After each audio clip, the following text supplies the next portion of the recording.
You're listening to the Corbett Report. corbettreport.com.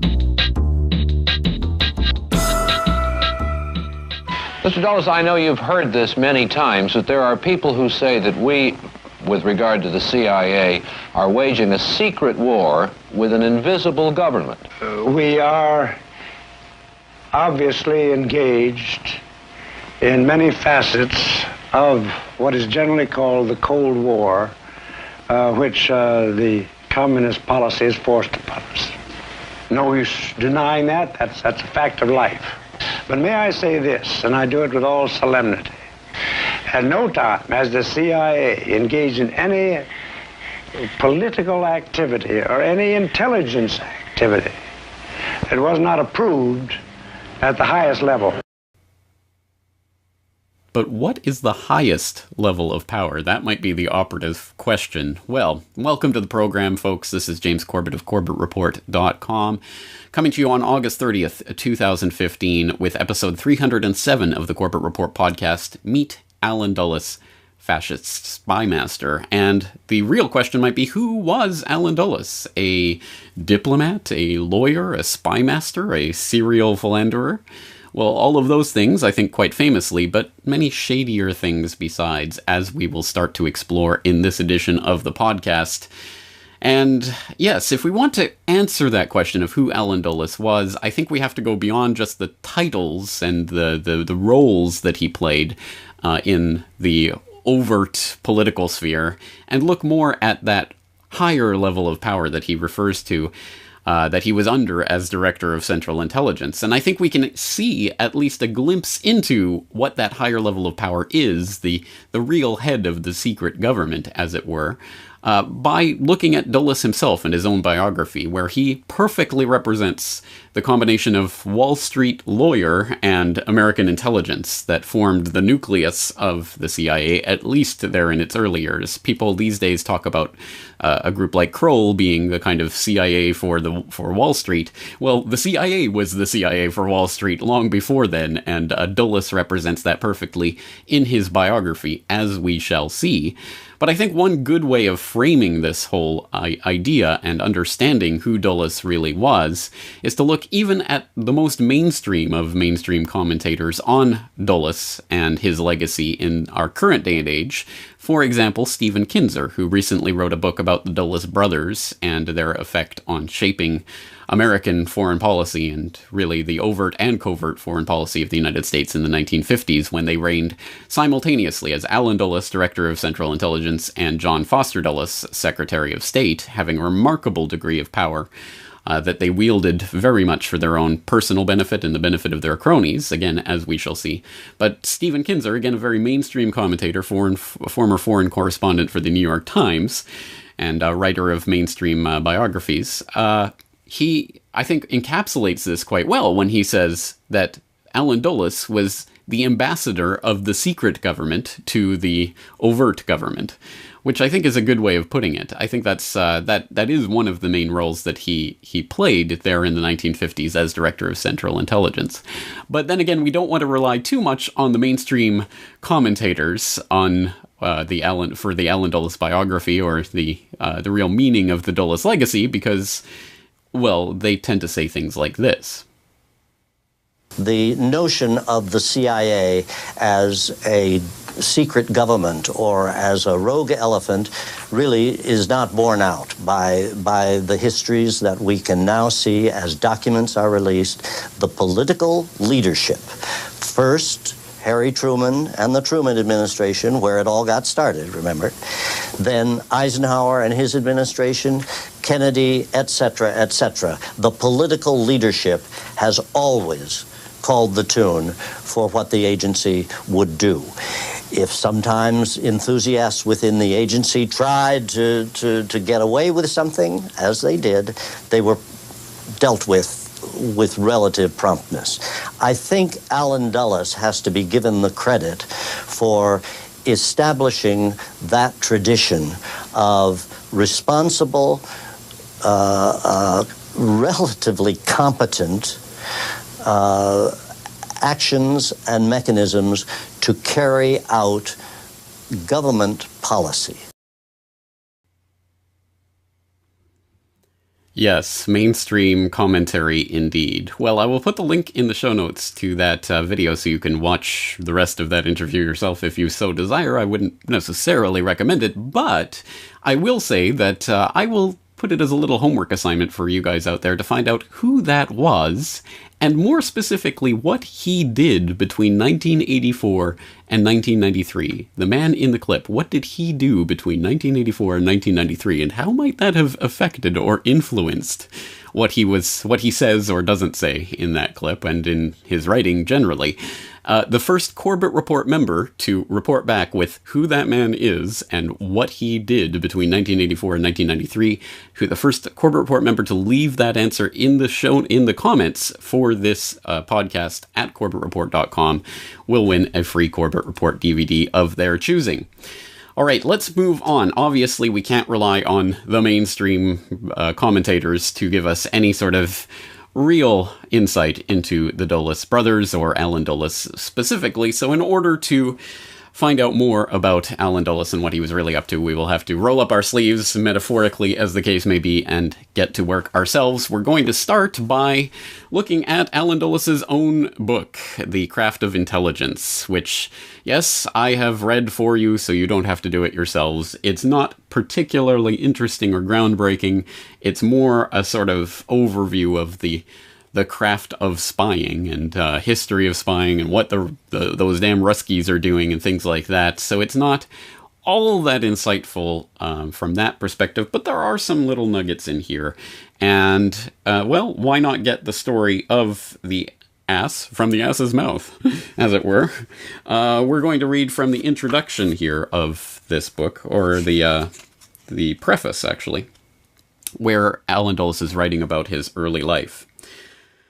Quote, "My interest in world affairs started early. In fact, it goes back to my childhood days. I was brought up on the stories of my paternal grandfather's voyage of 131 days in a sailing vessel from Boston to Madras, India, where he was a missionary.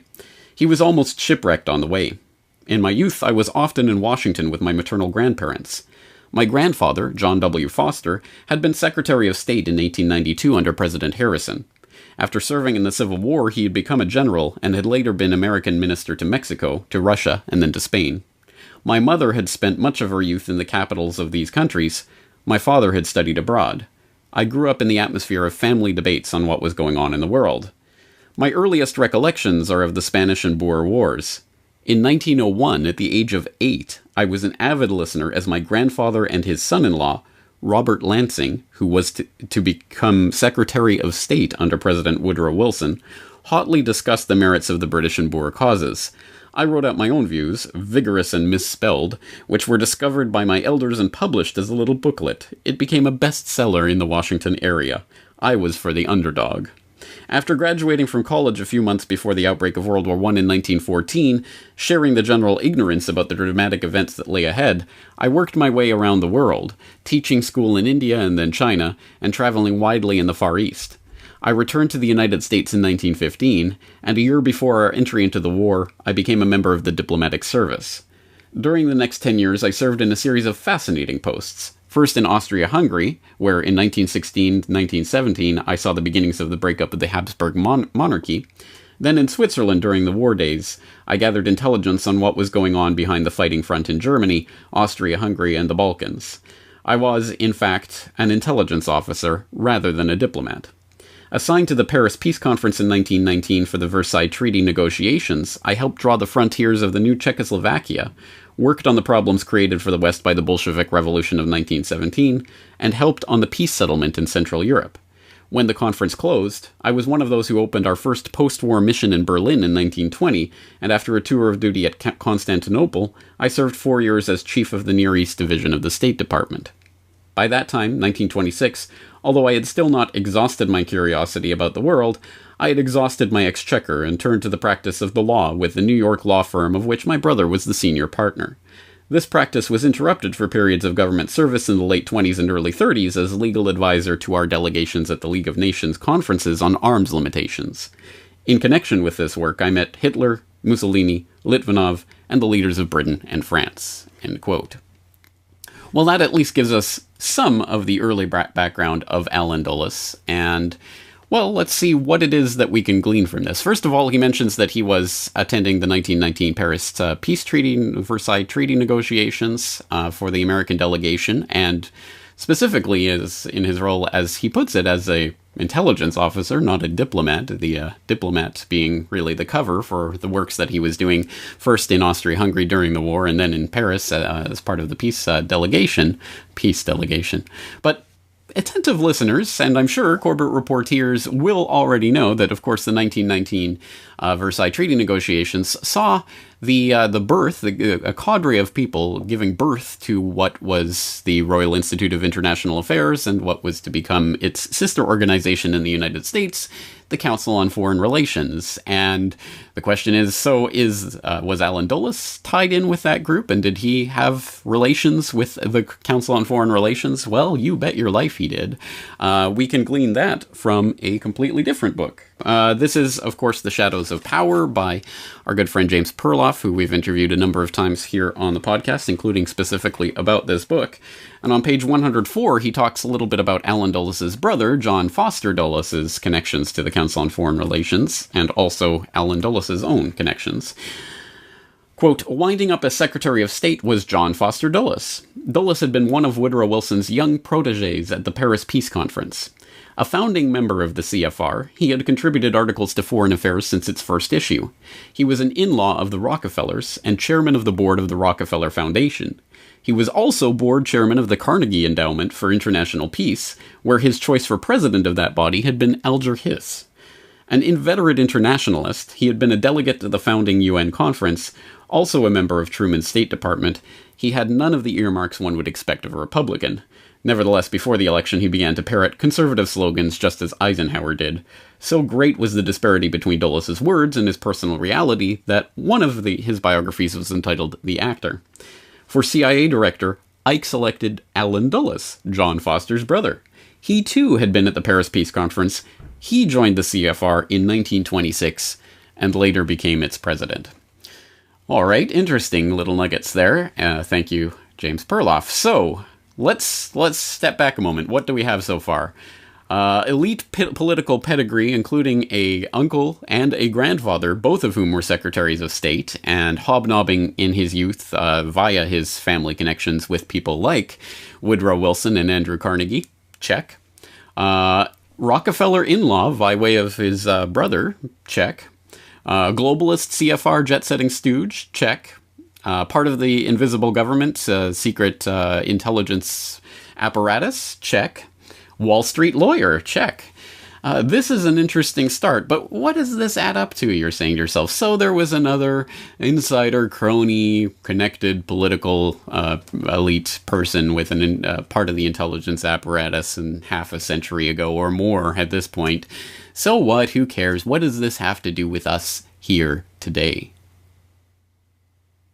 All of the oil in Iran, thanks to a corrupt deal that had been reached with a former monarch, was 100% owned by one company, and that company was British and owned mainly by the British government. What it meant was that Britain, through the ownership of this one company, controlled all the discovery, all the refining, all the production, and all the sales of all the oil in Iran. In the period after World War II, there was a great popular sentiment in Iran, let's nationalize our oil industry. Let's take it back from this British company. And the parliament passed a law to that effect, unanimously, and the elected leader who was charged to carry out this law was Mohammad Mossadegh. So Mossadegh became the prime minister of Iran, who was leading the nationalistic campaign to take back control of the Iranian oil industry. That got the British hugely upset. Through a long series of machinations, they brought the Americans into the project, and in the summer of 1953, the CIA sent an agent into Iran who, in the space of just a few weeks, threw the country into chaos and secured the overthrow of the democratically elected leader, Mohammad Mossadegh. Guatemala, a genuine banana republic, is dominated by a giant American company. United Fruit not only controls the fruit industry, but also the railroads, the telephone system, even the delivery of mail. newly elected President Jacobo Arbenz promises agrarian reform and to break United Fruit's monopoly. United Fruit appeals to Secretary of State John Foster Dulles, at one time the company's legal counsel. He agrees to help and rid Guatemala of a president he considers communist. His brother, CIA Director Alan Dulles, a United Fruit stockholder and once a member of its board of directors, is given the go-ahead. The CIA gives its plan the code name Operation Success. The coup attempt will depend on a handful of soldiers, a small air force, and the massive use of psychological warfare. September 1946. It's been little more than a year since former Nazi General Reinhard Gehlen began working secretly for the United States. By now, former Nazi scientists and engineers have also been brought to the U.S. and put on the government payroll. It's a top-secret operation run by the Joint Chiefs of Staff under the codename Paperclip. In the wake of World War II, the U.S. government is engaged in a large number of secret medical experiments designed to help win the Cold War. Developing techniques for mind control to create a so-called Manchurian candidate. The director of Central Intelligence in April of 1953, Alan Dulles, gave a talk in which he said that we were in a battle for the control of men's minds, that's his term, and that we were losing the battle. Dulles wastes no time in signing a secret executive order creating Project MK Ultra. The goal, to leave no stone unturned in the area of mind and behavior control. Alan Dulles pinpoints Cuba for his most ambitious attempt to eliminate a foreign leader, Fidel Castro. Castro nationalizes American property in Cuba and offers to pay for it with nearly worthless Cuban bonds. The U.S. rejects his offer. Castro refuses to negotiate. In Guatemala, the CIA trains a Cuban exile force of 1,500 men. This tiny army, the 2506 Brigade, is expected to invade Cuba, hold the beachhead for 72 hours, and wait for a popular uprising against Castro. Success will depend on American air support. April 17th. The invasion force reaches its destination, the Bay of Pigs. The Cuban people do not rise up against Castro as expected. The Cuban army does not defect. Outnumbered and outgunned, Brigade 2506 is doomed. Yes, I think we can see how this ancient history has very real-world relevance even to this very day as the effects of those operations continue to spill forth across the headlines. And just as the 1919 Paris Peace Conference literally drew and redrew the lines on the map over which wars are currently raging, so too did the Machiavellian machinations of Alan Dulles as director of Central Intelligence in the 1950s leave scars on the earth which are still being felt and picked at even to this very day. So, in order to even begin encompassing a career as expansive and infamous as Alan Dulles's, and we will only be able to scratch the surface of it today, let's turn to an article from 2005 by Corey Panchin entitled Alan Dulles, the Nazis, and the CIA, where he notes, quote, Dulles entered the diplomatic service after college and served as a State Department delegate to the Paris Peace Conference of 1919, which brought a formal end to World War I. The Versailles Treaty which came out of this conference included a provision making it illegal to sell arms to Germany. This displeased the powerful DuPont family, and they put pressure on the delegates to allow them to opt out. It was Alan Dulles who finally gave them the assurances they wanted that their transactions with Germany would be winked at. Dulles remained a diplomat through the early 1920s, spending part of that time in Berlin. However, he left government service in 1926 for the greener pastures of private business, becoming a Wall Street lawyer with the same firm as his older brother John Foster Dulles. He would become the lawyer for the Thyssen Rotterdam Bank, and would also represent other German firms, including IG Farben. However, there was a serpent in this businessman's Eden, and its name was Adolf Hitler. August Thiesen's son and successor, Fritz Thyssen, was an enthusiastic supporter of Hitler and had been funding the Nazi Party since 1923. Other German industrialists would do the same. It is hard to say to what extent the American investors shared Thiesen's enthusiasm, though it seems likely that most of them were swayed less by ideology than by the prospect that Hitler would be good for business. Either way, the outcome was that many wealthy and powerful Americans wound up supporting a regime that would ultimately become their own nation's enemy, and investing in the very firms that would provide the core of that regime's military machine. Early in 1933, both Dulles brothers attended a meeting in Germany where German industrialists agreed to back Hitler's bid for power in exchange for his pledge to break the German unions. A few months later, John Foster Dulles negotiated a deal with Hitler's economics minister, whereby all German trade with the United States would be coordinated through a syndicate headed by Averell Harriman's cousin. With the Nazis enforcing a favorable climate for business, the profits for Thiessen and other companies soared, and the Union Banking Corporation increasingly became a Nazi money laundering machine. In 1934, George Herbert Walker placed Prescott Bush on Union Bank's board of directors, and Bush and Harriman also began to use the bank as the basis for a complex and deceptive system of holding companies. The Hamburg America shipping line, which Harriman and Walker had controlled since 1920, had a particularly high degree of Nazi involvement in its operations. In 1934, a congressional investigation revealed it to have become a front for I.G. Farben's spying, propaganda, and bribery on behalf of the German government.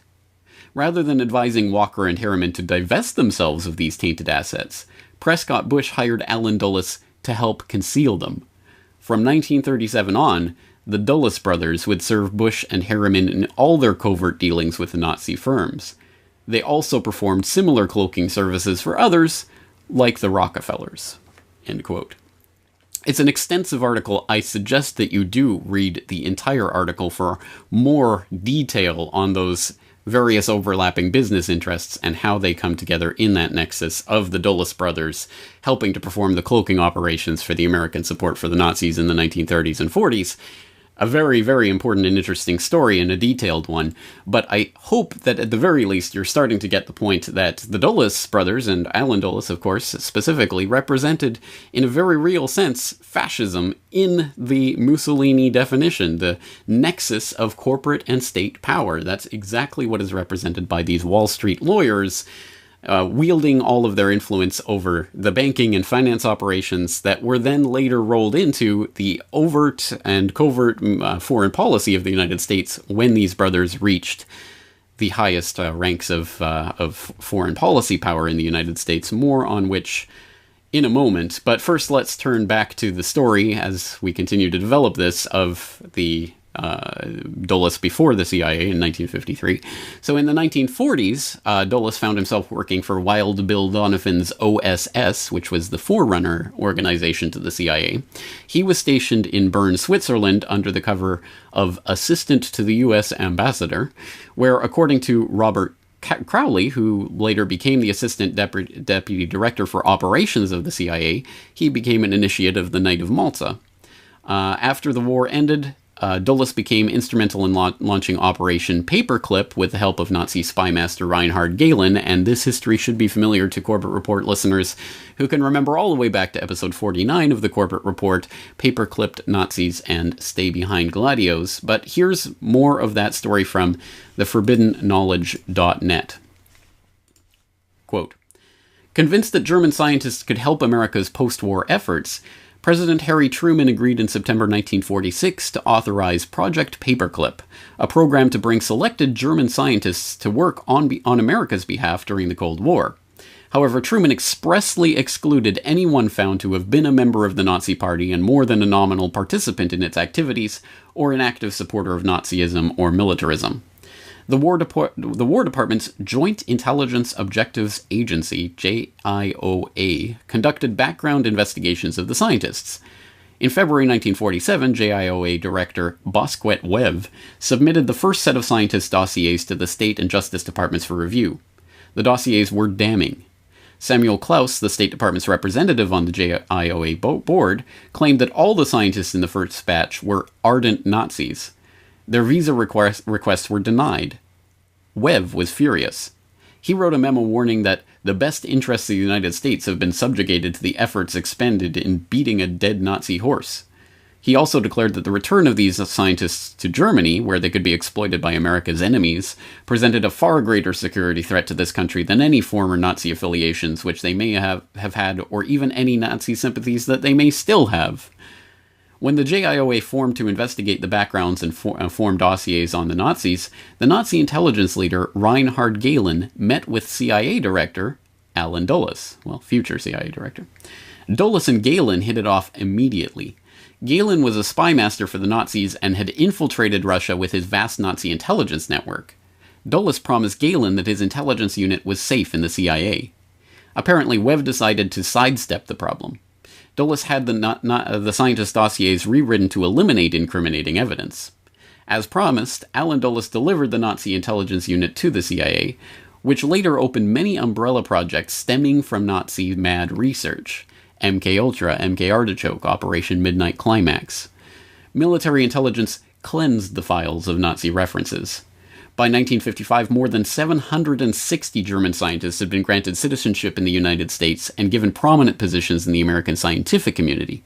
Many had been longtime members of the Nazi Party and the Gestapo, had conducted experiments on humans at concentration camps, had used slave labor, and had committed other war crimes.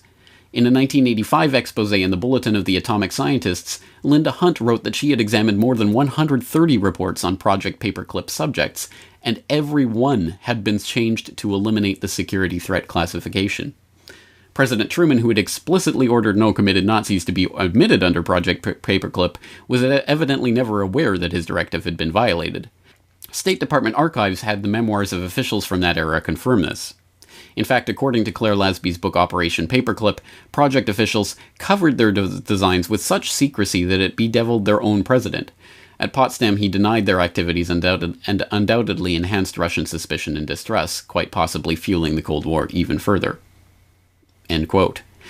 Again, a lot more to this story than we're going to cover here, so I would suggest that you continue reading that article, but I think some parts of this story are by now well known. For example, Werner von Braun and Reinhard Gehlen himself and Klaus Barbie and some of these other people who were paperclipped into the American scientific and even intelligence apparatus. But some of these names that come up in connection with Paperclip and Dulles are very fascinating and much less talked about. For example, Licio Gelli, head of a 2,400-member secret Masonic lodge, P2, a neo-fascist organization in Italy that catered to only the elite.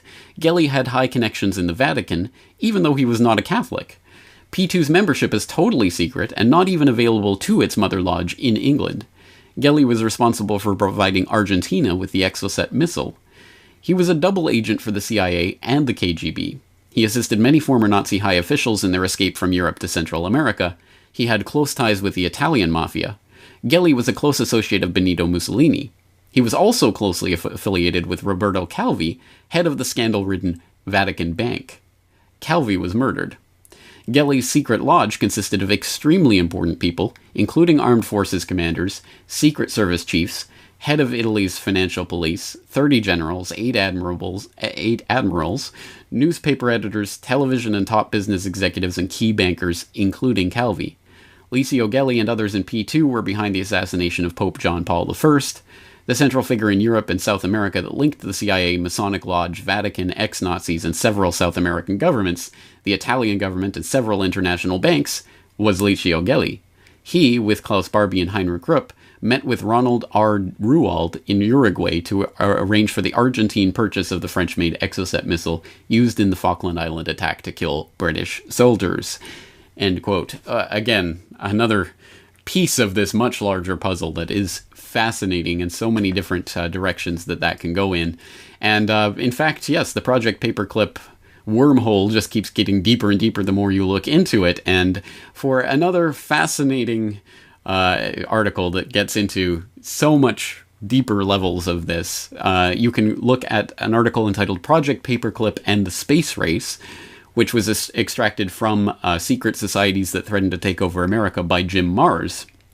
And in that very extensive article, which again you will have to read for yourself, It notes, quote, "To coordinate covert operations, the National Security Council created the 5412 Committee, also called the Special Group, which has changed names several times to avoid public exposure. In 1964, it was known as the 303 Committee, and in 1970, it was renamed the 40 Committee. Within this organization, which included such familiar names as Nelson Rockefeller, Robert McNamara, McGeorge Bundy, Gordon Gray, and Allen Dulles, was a subcommittee dealing with science and technology. It is here that the connection between the corporate and financial world and government-held technological secrets may be found." And it goes on to talk about some of those secrets that are held in the secret space program, which emerged at least partially from that core nucleus of Nazi scientists from Project Paperclip, overseen and shepherded into existence by Allen Dulles in his coordination with Reinhard Gehlen. Again, a fascinating story, and there's so much more detail to that, but at least gives you some of the insight into some of the operations that Dulles was involved in even before he became head of the CIA in 1953 under Eisenhower. Continuing that story a little bit with a couple of other details, in 1948 he helped co-found the Office of Policy Coordination, which was a U.S. psychological operations and military covert action organization that was eventually rolled into the CIA in 1951, I believe. In 1949, he co-wrote a report critiquing the CIA, which ultimately led President Truman to appoint a new CIA director and shake things up at the CIA. And it was supposedly on the basis of that report, the work that he did on that in 1953, he was appointed by President Eisenhower to be Director of Central Intelligence, at the same time as his brother, John Foster, was appointed to become Secretary of State. And just like that, the Dulles brothers, Wall Street lawyers at the fascistic connection of government and corporate power and military power and covert power, came together to completely dominate American foreign policy for the rest of the 1950s into the 1960s. And this was a very bad thing for America, of course, but perhaps more importantly, for the entire world. And perhaps unsurprisingly, again, the Dulles' shady business connections play a central role in the story of the operations that the CIA conducted under Dulles in the 1950s. The Dulles Brothers War started with two interventions in the early 1950s, soon after they came to office. That was in Guatemala and Iran. I think these two are tied together by one particular factor. The Dulles brothers, of course, spent decades as corporate lawyers for this remarkable law firm of Sullivan and Cromwell. This firm had a specialty of pushing around small countries to force them to accept American corporations and allow those corporations to operate freely. One client of the Dulles brothers was something called the Schroeder Bank, which was a big international bank, and Allen Dulles was actually on the board of the Schroeder Bank. Now, the Schroeder Bank was the financial agent for the Anglo-Iranian Oil Company, which owned the oil industry in Iran. In 1951, the democratically elected government of Iran nationalized its oil industry. So Allen Dulles had to go back to his friends at the Schroeder Bank and say something like, "You hired us to protect your interests in Iran, and we failed. You don't have your oil company there anymore. We lost it." And then shortly thereafter, we had a similar operation in Guatemala. So the Guatemalan government, again with the vote of its Congress, adopted a land reform program. That land reform program affected the interests of United Fruit, which was another big Sullivan and Cromwell client, who both Dulles brothers represented, and both brothers held large blocks of United Fruit stock. There was nothing they could do about the land reform program in Guatemala, and they had to go back to United Fruit and say, "We failed you. We couldn't protect your interests in Guatemala." Now, the Dulles brothers were not used to failing, and they didn't like having to do this. They never forgot that Prime Minister Mossadegh in Iran and President Arbenz in Guatemala had deeply wounded clients of their firm and themselves. So they couldn't do anything about it while they were private lawyers, but they carried this grudge with them. And in 1953, when John Foster Dulles became Secretary of State and Allen Dulles became director of the CIA, they immediately set out against these two. And within a year and a half after they took office, both were gone. Mossadegh was gone in Iran. Arbenz was gone in Guatemala, and it wasn't just two leaders who were gone. Those two countries were plunged into periods of terror and violence from which they still have not recovered. So those were the first two monsters that the Dulles brothers went abroad to slay. Now, that was Stephen Kinzer, one of those mainstream biographers that I mentioned at the beginning of this episode, who recently wrote a book, The Brothers John Foster Dulles, Allen Dulles, and Their Secret World War, that, as I say, he's made the rounds on, talking about John Foster Dulles and Allen Dulles and their role in shaping American foreign policy and the world in the 1950s during their time in power.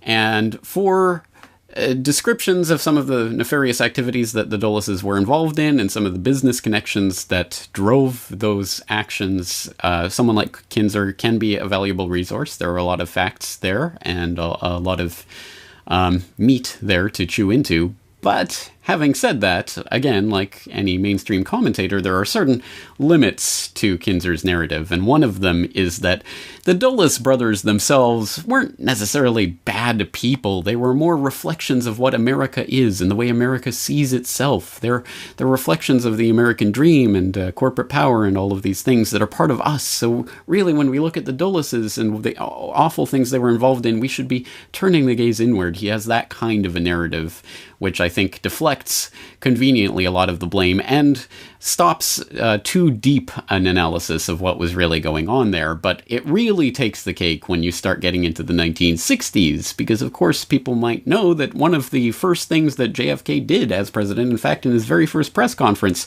in his very first breath, one of the first things he did was to reappoint Allen Dulles as director of Central Intelligence. But all of that changed quite dramatically by November of 1961 when he appointed a new director of Central Intelligence. Have asked Mr. John McCone to accept the responsibility of being the director of the Central Intelligence Agency and chairman of the Joint Intelligence Board, and have asked him to assume this responsibility later in the fall. When Mr. Allen Dulles and I had our conversation last November, and when I asked him to continue on in his responsibility as director of the Central Intelligence Agency, he agreed to do so for a year.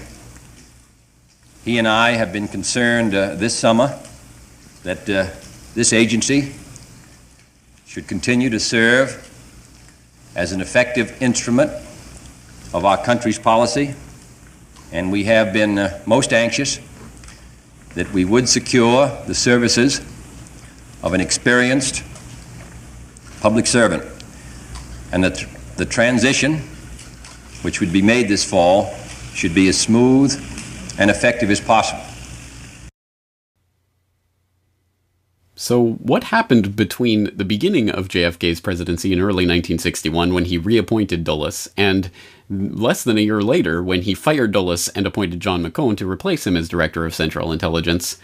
Oh, that's right, the Bay of Pigs. Yes, of course, the fumbled, botched, ridiculous invasion of Cuba by the anti-Castro Cubans, coordinated by the Joint Chiefs of Staff and backed up by the CIA.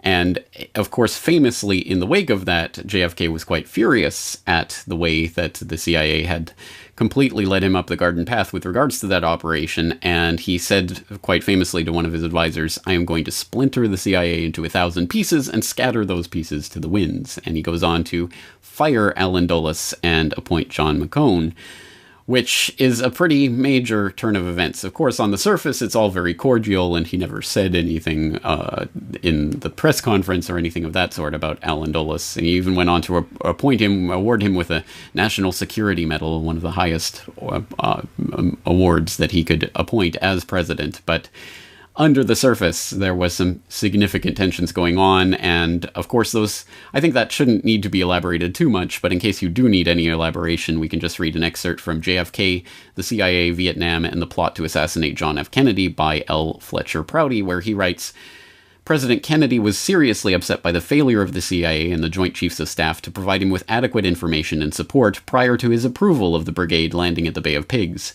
He was also upset by the result of the total breakdown of CIA leadership during the operation that followed that landing.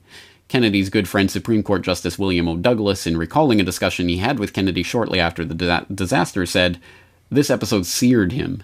He had experienced the extreme power that these groups had, these various insidious influences of the CIA and the Pentagon, on civilian policy. And I think it raised in his own mind the specter, can Jack Kennedy, President of the United States, ever be strong enough to really rule these two powerful agencies? I think it had a profound effect. It shook him up. Can any president ever be strong enough to really rule the CIA and the Defense Department? Eisenhower had learned that he was not strong enough when a U-2 went down in the heart of Russia despite his specific no-overflight orders in 1960. Kennedy set out to prove that he was strong enough, and he might have done so had he had a second term in office. Instead, he was first overwhelmed and then murdered." End quote.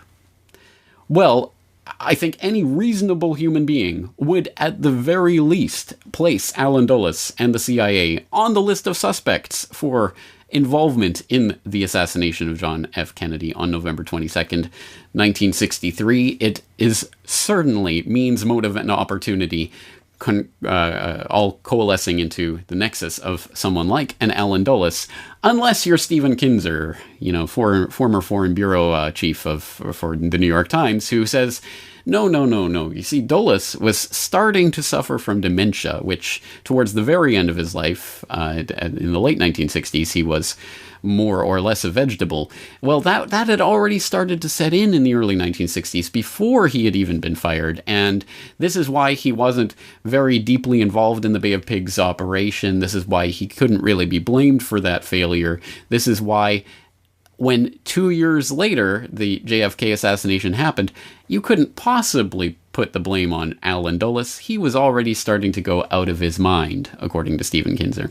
And yes, amazingly enough, just 3 days after JFK's assassination, before the body was even cold, you have the phone call of President LBJ calling Allen Dulles to offer him a position on the Warren Commission investigating the assassination of JFK. We're going to name very shortly a presidential commission made up of 7 people, 2 from the House, 2 from the Senate, and 2 from the public, and 1 from the court. There's a study group to go into this FBI report, this court of inquiry, and all the incidents connection to the assassination of our beloved friend, and you've got to go on that for me. You think I can really serve you? I know you can. There's not a doubt about it. Just get ready now to go in there and do a good job. We've got to have America's got to be united in this hour, and if I can be of any help, and you've considered the fact of my previous work and our previous job. I sure have.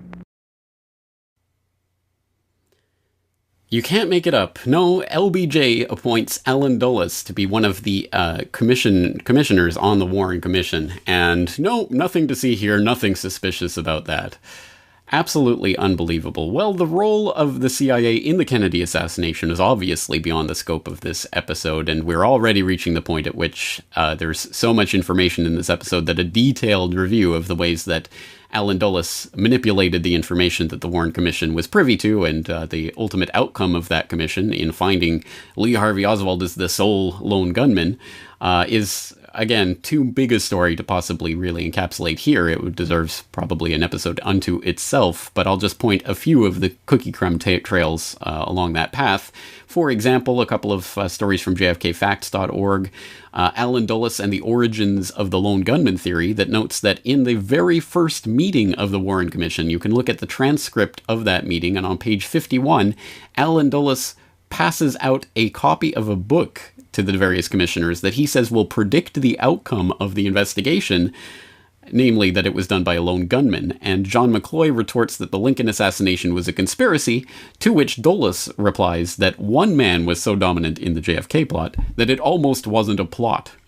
So there you go. Before the very, very first meeting, Allen Dulles apparently had solved the case, and Another ridiculous piece of history from that Warren Commission cover-up.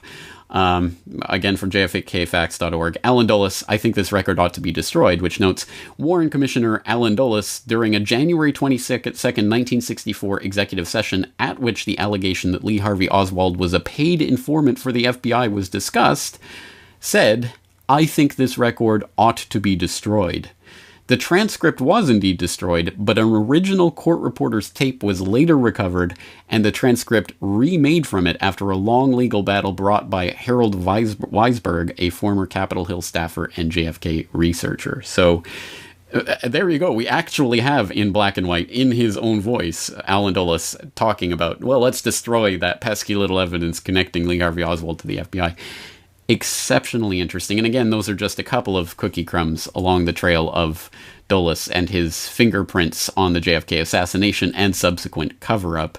Again, so much more to go into, and I hope you will join me in the open source investigation by adding all of the various other crumbs on that cookie crumb trail in the comment section of this podcast. But it brings us to the point of how you actually encompass and encapsulate what we've learned today, even, again, just scratching the surface of a character like Alan Dulles. And again, I think that the fascistic nexus of Wall Street / legal / intelligence power that is the higher level of power that we heard Alan Dulles mention at the beginning of today's episode is perfectly encapsulated in the biography of someone like Alan Dulles, and let us not be so naive to think that that nexus of power does not exist today. In fact, has not been amplified over the decades that this cancerous tumor has been allowed to grow on the planet. But perhaps as a fitting tribute to the legacy of Alan Dulles, we'll summarize with a couple of quotes. One, again, from Robert Crowley, again, Assistant Deputy Director of Central Intelligence Operations, who, in a candid set of remarks that, again, I'll include the link so you can go and read them for yourself, he said, among other things, Alan was not a kind or thoughtful man, but his wife really did a number on him at the end. Alan was dying in '69, and they had a Christmas party at his place. Wife was downstairs with the guests, having a wonderful time.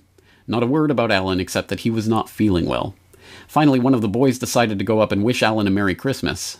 Guess what he found? Alan lying in urine and feces-soaked bed, completely out of it and mumbling to himself. She had left him up there for quite a while. Ugly. She really must have hated him. The boys picked him up, wrapped him in a clean blanket, and took him to the hospital where he died about a month later. She didn't care at all and was very upset that they used one of her good blankets. It really says something when your wife at the end of your life cares more about the blanket that you're used to transport to the hospital than you yourself. So that is one, I think, fitting testament to the legacy of Alan Dulles, who, although we didn't get into it in this podcast, was absolutely an on-the-record and admitted serial philanderer. And so there's probably reasons that his wife was not quite so fond of him and treated him like that towards the end of his life. But let's leave the final word on Dulles and the Dulles brothers' legacy to Stephen Kinzer, who actually had an interesting little story about a piece of artwork that might serve as a fitting testament to the real legacy of the Dulles brothers. That's going to do it for today. Once again, I invite you to join me in the open source investigation to continue laying out the cookie crumb trail, pointing so many of these dark deeds back at the doorstep of Alan Dulles in the comment section of this podcast at corbettreport.com. Once again, this is James Corbett of corbettreport.com, looking forward to talking to you again very soon. Now, also during my research, I came across a magnificent artistic masterpiece. I consider this one of the greatest works of political art of the 20th century. It's a mural painted by Diego Rivera. Now, right after Arbenz was overthrown in 1954, there were huge protests in Latin America.